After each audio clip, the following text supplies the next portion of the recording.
Um, I'm hoping that we're streaming now. Hopefully, hopefully you'll be able to see us on Facebook and on the Enlightened World Network Facebook page.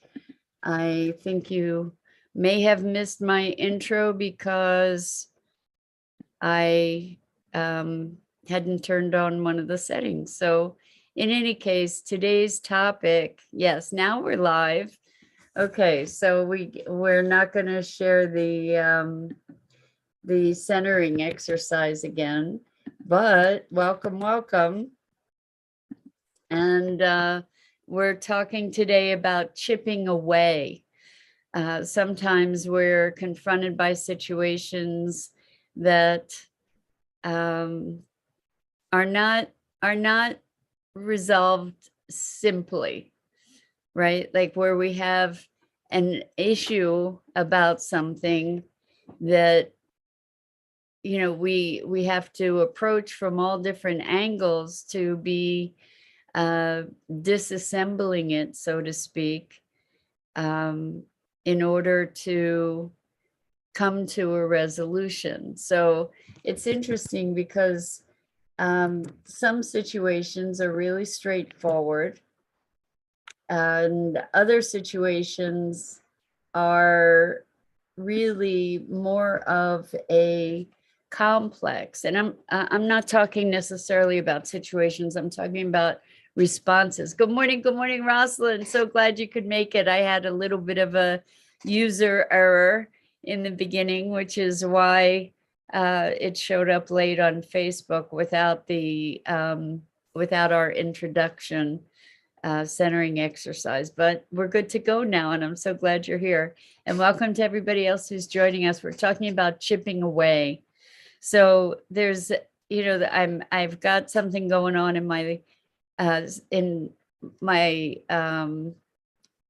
my life circumstances right now that has just gotten under my craw. And I've been doing all kinds of work around it. And it's interesting to notice that I'm making progress in transforming it and transforming me in the process, healing whatever their wounds are that are related to this thing. But there's still that underlying, where the clenching that you have about something that is getting to you. And so navigating it's been really, really interesting. And I come from the place of, everything is happening for me. Life is happening for me rather than through me. I'm sorry. Life is happening for me and through me rather than to me. And so when things happen that don't happen the way that I would like them to happen, I, just like everybody else, I get to contend with that and what it stirs up in me. And this dynamic brings up all kinds of emotions for me, and it's issues on a lot of different levels. And I do believe that the circumstances that challenge us in our lives are showing up because it's an opportunity for us to use them to heal. The things that we get reactive about are things that are calling for healing, right? And so, we all get gotten every now and then. And this has been like a really activating one for me. And what I realize, I'm saying it's one situation, but I think what it is a situation that kind of brings together a whole bunch of different triggers all in one, a whole bunch of different wounds all together that, unfortunately, or it's not fortunate or unfortunate, but, it's kind of like teasing apart a knotted ball of yarn. And I don't know if you've had that experience where you just keep chipping away at something that is still, that you still get activated about.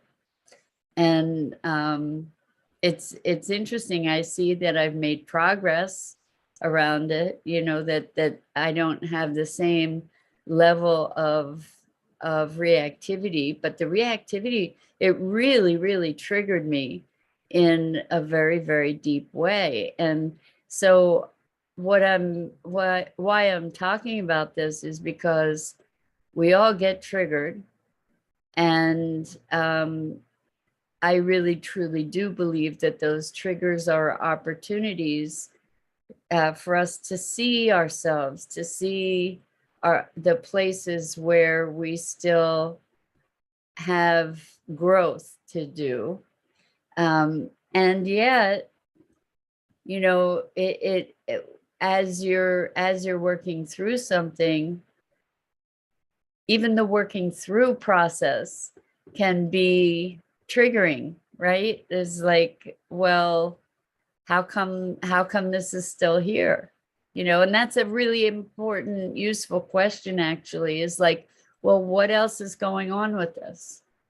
And it's interesting in working with living systems, getting a deeper understanding of living systems. I've encountered the quote, living systems are complex versus complicated. So complicated is something that is mechanistic, something that can be kind of reduced to a mechanism, something like, a cell phone. Creating a cell phone is complicated, but an ecosystem is complex. And the thing that distinguishes complexity from complication is complication can be systematized. It can be templated. It can be made more efficient and replicated. It's predictable, essentially. It may be complicated, but it's predictable. Whereas complexity is a whole different thing, and it is not predictable. And so I want to introduce the possibility, my hypothesis anyway, is that personal growth work and transformation is complex rather than complicated. We can't just figure it out and do the thing, because it's not predictable as to which thing is going to be the thing that catapults us to the next level of awareness. So with this transformational work that I'm doing around this complex issue for me, there are moments, and I know that we all experience this in our own growth and transformation, there are moments when it just feels like I'm not getting anywhere, like I haven't made any progress at all. And then there are other moments where I recognize, okay, so this is shifted. It may be subtle. It may be a small increment, but there's a shift that I can actually identify. And then at some point, you could just be putting in that one last bit of effort, and bam, the transformation happens and the whole thing disappears. Sometimes you can go right to that acupuncture point, so to speak, and release the whole matrix of whatever the issues are. And other times it takes, kind of dancing around the periphery, dancing around the outside, and until we can find an inroad. And it feels like chipping away. And so we want to be recognizing and honoring the persistence that it takes to be moving through these complex issues. It can look like we've regressed sometimes, but or that we're having to deal with the same thing over and over and over again. But we're at a different frequency, a different perspective each time we're approaching this. And one thing that I encourage in my clients is to recognize the change that they've experienced, and to practice that for myself as well, to see, okay, so there's less reactivity, and what we want to do is acknowledge even the smallest change, even the smallest bit of progress, because that is a confirmation and affirmation that indeed we are making a difference. So I'm wondering for you if you've experienced issues that you've just worked on and worked on and worked on and worked on, and they're still persisting in some capacity. Like, what does that look like? What does it look like to find the tenacity and the commitment to keep working on something that feels sometimes immovable? I think it's actually a really good question, because when we look at not just personal change or personal issues, but when we look at the issues in the world that where we want to affect change, it can feel sometimes hopeless or futile. And it's really interesting. I've shared this book with you from this wonderful woman named Maud Barlow, who has been a powerful activist, first for women's rights, then water rights, and the human right to water and nature's rights. So her most recent book, she's written like 20 books. Her most recent book is called Still Hopeful. And she talks about how every step is progress. And it's not that what we need to do is not be attached to the outcome, to be passionate about the purpose and not be attached to the outcome, because we are not able to necessarily assess the outcome. It may show up differently. It may show up in different timing. It essentially that we get to cultivate a faith that other people's contributions are really making a difference. So Rosalind says, using the trigger to become aware and then moving toward non-reactivity. Exactly. That's exactly what we're talking about.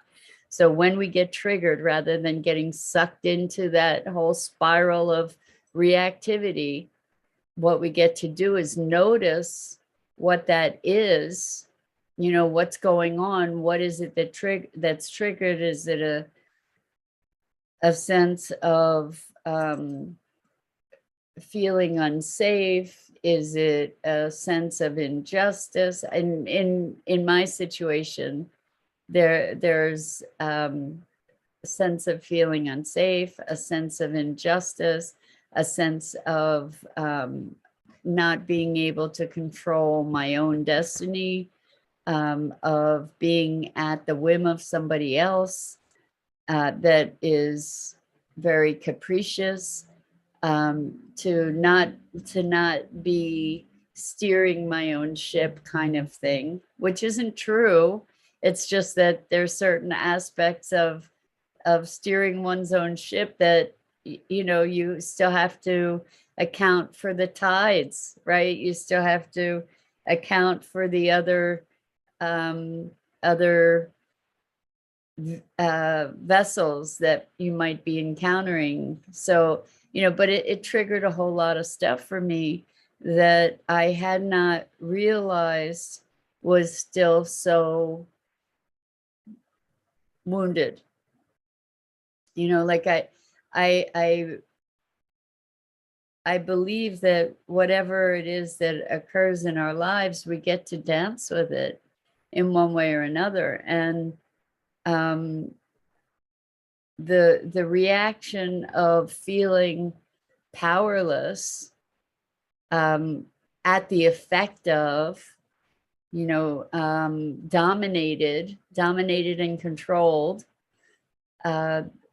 those, and we get to be experiencing that on a grander scale nationally at this point, with a lot of the things that are happening right now, where we get to maybe be activated into the story of powerlessness. When those stories are healed, then we get to take positive action, which is choosing a response rather than allowing ourselves to fall into victimhood, right? To move out of, really, I guess on some level, what was going on for me was feeling victimized. And to move out of that place, to move into a place of empowered choice, is a whole different thing. And it's interesting because I've had clients talk about, well, it's not fair. Life should be this way. Life should be that way. And the truth is, it is how it is. And other people are how they are. And the circumstances are what they are. And then we get to be how we be in the face of it. We can bemoan our fate and be disempowered, or we can find a way to rise into our strengths and our choice. And even if the choices are choices that you would prefer not to have to make, or even if the choices are between bad and worse, to actually stand up and actively make a choice is an empowering act. And when you're between a rock and a hard place,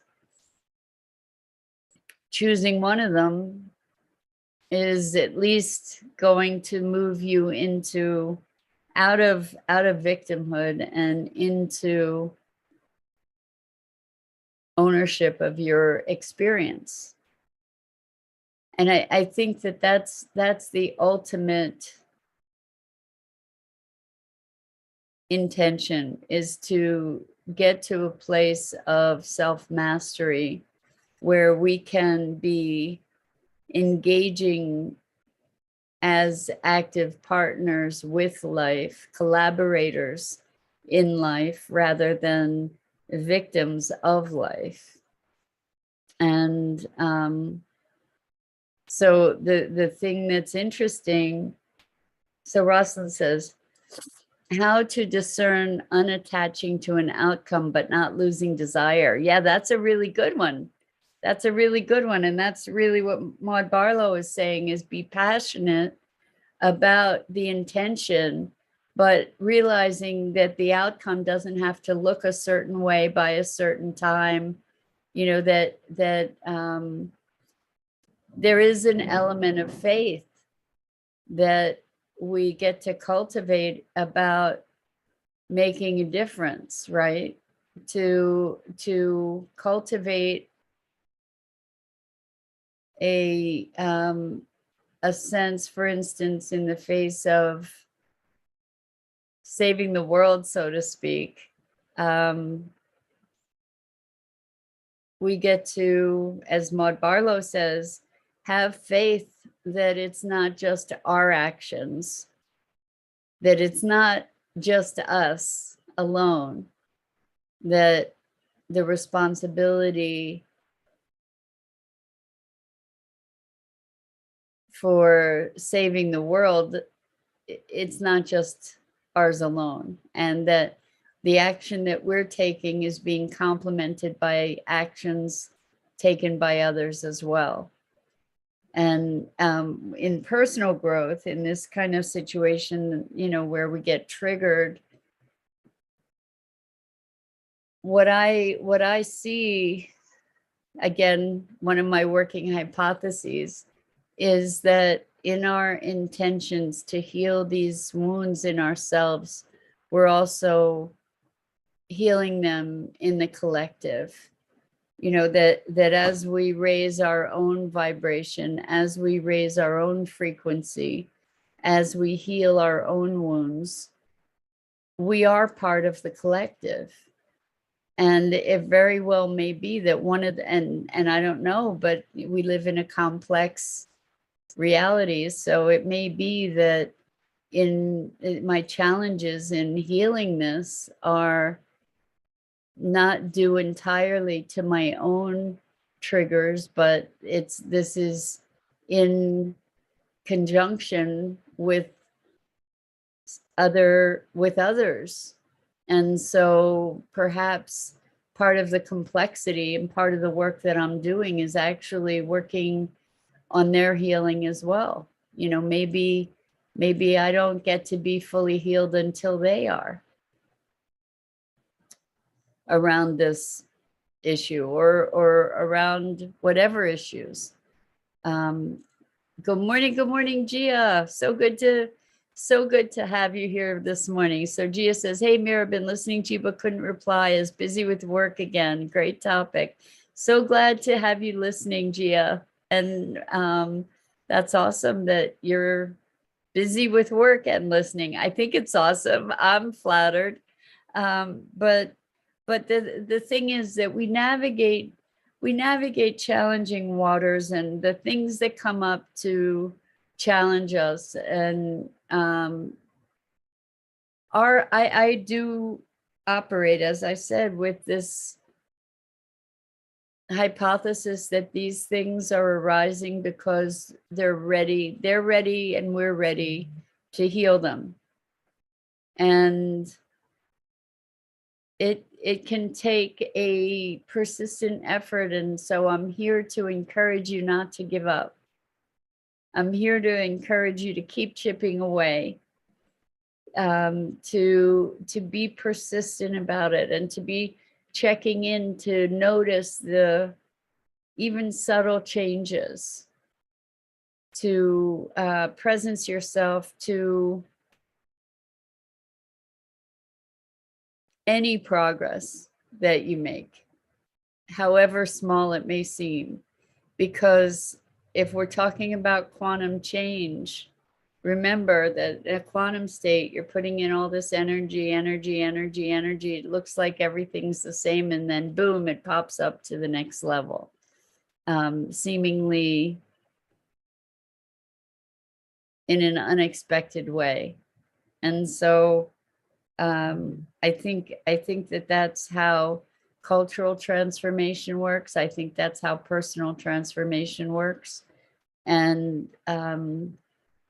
as frustrating as it might feel because you want it to be healed already, allowing ourselves to dive into the complexity of something, to be approaching it from all the different angles, to be deepening our awareness, to be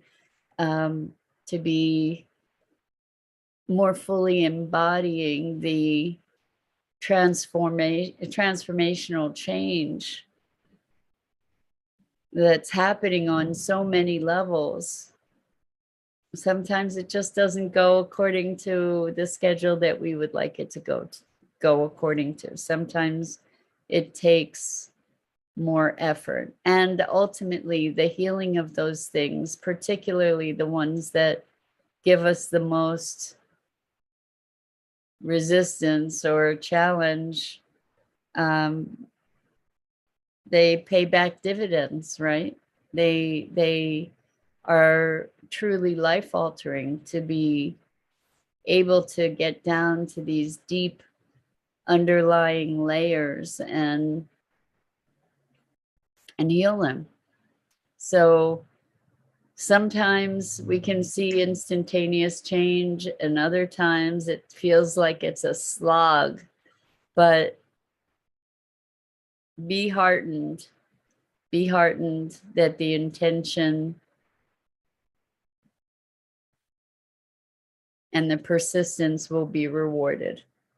So with that, that's it for this morning. Thank you, thank you, thank you. It's so good to be here with you, and I so appreciate your engagement. I am Mira Rubin, and this is The Core Connection. And I go live here each weekday morning on the Enlightened World Network Facebook page and YouTube channel. Hello, Dido, Dido, Dido. Good morning. Dido says this is so helpful. Oh, I hope so, Dido. Thank you for that feedback. I appreciate it. Anyway, I go live each weekday morning here on the Enlightened World Network Facebook page and YouTube channel at 9 a.m. Eastern. And I invite you to check out the other awesome programming on Enlightened World Network and EWN One with the Earth, Enlightened World Living. And again, so much love to you, so much appreciation. And until next time, I hope to